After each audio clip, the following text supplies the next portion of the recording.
इतिहास में ऐसी कई भविष्यवाणियां हैं जो हमें आने वाले वक्त के बारे में चेतावनी देती हैं। पर क्या हो अगर कोई भविष्यवाणी उन धोखेबाजों के बारे में हो जो विश्वास की नींव को ही हिलाने की कोशिश करेंगे? आज हम एक ऐसी ही कहानी की गहराइयों में उतरेंगे।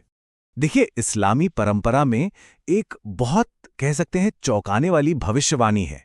इसमें यह बताया गया है कि कयामत से पहले ठीक 30 महान धोखेबाज सामने आएंगे जो खुद को नबी बताकर लोगों को गुमराह करने की कोशिश करेंगे।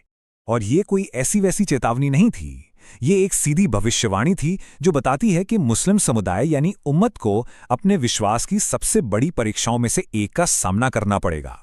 तो सवाल ये उठता है कि झूठा नबी आखिर होता कौन है? सोचिए, कोई ऐसा इंसान जो ये दावा करे कि उसे ईश्वर से सीधे संदेश मिल रहे हैं, लेकिन असल में वो सिर्फ अपनी ताकत, दौलत या शोहरत के लिए लोगों को धोखा दे रहा हो। और सबसे हैरान करने वाली बात पता है क्या है? इस भविष्यवाणी का असर देखने के लिए सदियों का इंतजार नहीं करना पड़ा।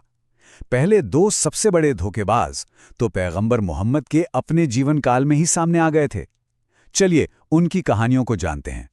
हमारी पहली कहानी हमें पुराने यमन की धरती पर ले जाती है, जहां एक बहुत ही रहस्यमयी और खतरनाक शख्स उभरा, अस्वद अल अंसी, जिसे लोग यमन का जादूगर भी कहते थे।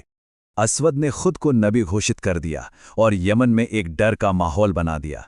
जब पैगंबर मोहम्मद के एक साहसी साथी ज़ुऐब बिन कुलेब ने उसकी सच्चाई सामने लाने की कोशिश की, तो अस्वद ने उन्हें जिंदा आग में फेंकने का हुक्म दिया। लेकिन एक चमत्कार हुआ, आग ने ज़ुऐब को छुआ तक नहीं। फिर भी अस्वद की क्रूरता रुकी नहीं। उसने उस इलाके के गवर्नर का कत्ल कर दिया और उनकी पत्नी मरज़बाना से ज़बरदस्ती शादी कर ली।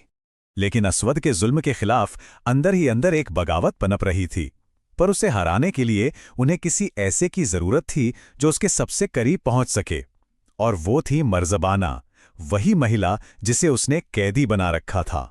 जब मरज़बाना तक मदद का पैगाम पहुंचा तो उनका जवाब बिल्कुल साफ और दो टूक था। वो उस जालिम से नफरत करती थीं जिसने उनके परिवार को तबाह कर दिया था, और वो इस लड़ाई में हर तरह से मदद करने को तैयार थीं। और फिर एक अंधेरी रात में इतिहास बदलने वाला था। मरज़बाना के गुप्त निर्देशों पर चलते हुए पैगंबर के साथियों ने किले जैसे घर की दीवार तोड़ी, 1000 गार्डों को चकमा दिया और अस्वद अल अंसी को उसके अपने ही बिस्तर पर खत्म कर दिया। यमन में आतंक का राज खत्म हो चुका था। लेकिन अगर आपको लगता है कि अस्वद ही सबसे बड़ा धोखेबाज था, तो कहानी अभी बाकी है। अब हम मिलते हैं मुसैलिमा से, जिसे इतिहास यमामा का महाझूठा के नाम से जानता है। जरा कल्पना कीजिए, मुसैलिमा सीधे पैगंबर मोहम्मद के पास गया और बड़ी बेशर्मी से बोला, चलिए नबूवत को आधा आधा बांट लेते हैं। पैगंबर का जवाब बेहद शांत लेकिन पक्का था। उन्होंने जमीन से एक छोटी सी टहनी उठाई और कहा, तुम्हें तो ये सूखी लकड़ी भी नहीं मिलेगी। जब पैगंबर ने उसे ठुकरा दिया तो मुसैलिमा ने अपना ही एक नया धर्म मनाना शुरू कर दिया। उसने लोगों को लुभाने के लिए नियमों को ही बदल दिया, शराब को जायज़ ठहरा दिया, नमाज को ख़त्म कर दिया और दावा किया कि अब दुनिया में 2 पैगंबर हैं। ये सीधे सीधे इस्लाम के मूल सिद्धांतों पर हमला था। अब अपने दावों को सच्चा साबित करने के लिए मुसैलिमा ने चमत्कार दिखाने की भी कोशिश की, लेकिन उसकी हर कोशिश एक आशीर्वाद की जगह एक श्राप में बदल गई और उसके नतीजे बहुत भयानक थे। मतलब उसके चमत्कारों की लिस्ट किसी ट्रैजिक कॉमेडी जैसी है। उसने एक बच्चे के सिर पर हाथ फेरा तो बेचारे के बाल ही झड़ गए।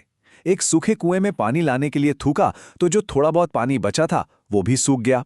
एक आदमी की आंखों की रोशनी ठीक करने की कोशिश की और वो पूरी तरह से अंधा हो गया। जाहिर है उसकी शक्तियां दिव्य नहीं बल्कि विनाशकारी थीं।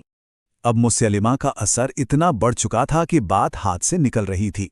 अब सिर्फ एक ही रास्ता बचा था, जंग। ये सिर्फ जमीन के लिए लड़ाई नहीं थी, ये इस्लाम की आत्मा के लिए लड़ाई थी, जिसे इतिहास में रिद्दा की जंग या धर्म त्याग के युद्ध के रूप में जाना जाता है। यमामा के मैदान में मुस्लिम सेना के सामने एक बहुत बड़ी नामुमकिन सी चुनौती थी।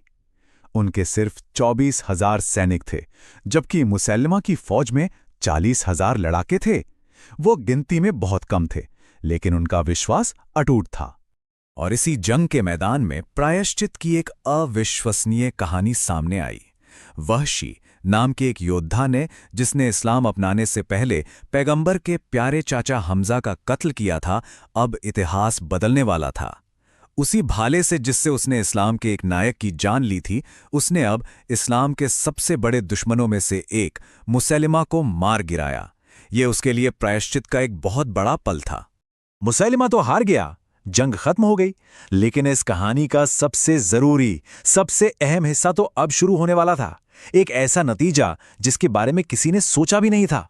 जीत तो मिली, पर इसकी कीमत बहुत बहुत भारी थी। यामामा की लड़ाई में लगभग 100 ऐसे योद्धा शहीद हो गए थे, जिन्हें पूरा का पूरा कुरान मुंह ज़बानी याद था। ये लोग चलते फिरते कुरान थे। इस नुकसान ने पूरे मुस्लिम समुदाय को हिला कर रख दिया। अब उनके सामने एक बहुत बड़ा और बहुत डरावना सवाल था। अगर कुरान को याद रखने वाले लोग लड़ाइयों में शहीद होते रहे, तो क्या अल्लाह का पैगाम हमेशा के लिए खो जाएगा? उस वक्त कुरान एक किताब के शक्ल में नहीं था, बल्कि लोगों की यादों और चमड़े, हड्डियों और खजूर के पत्तों पर लिखे टुकड़ों में बिखरा हुआ था। और इसी संकट की घड़ी में उस वक्त के खलीफा अबू बकर ने एक ऐसा फैसला लिया जिसने इस्लाम के भविष्य को हमेशा हमेशा के लिए बदल दिया। उन्होंने कुरान के हर बिखरे हुए हिस्से को इकट्ठा करने और उसे एक अकेली पवित्र किताब में जमा करने का हुक्म दिया। और यही इस कहानी का सबसे हैरान कर देने वाला मोड़ है। सोचिए, एक धोखेबाज के खिलाफ जो जंग लड़ी गई, वही कुरान को हमेशा के लिए महफूज करने की वजह बनी। मुसैलिमा, जो इस्लाम को बिगाड़ना चाहता था, अनजाने में उसे बचाने का जरिया बन गया। यह हमें एक बहुत गहरे सवाल पर सोचने के लिए मजबूर करता है। क्या कभी-कभी सबसे बड़ी चुनौतियां ही हमें बचाने और मजबूत बनाने के सबसे बड़े मौके लेकर आती हैं?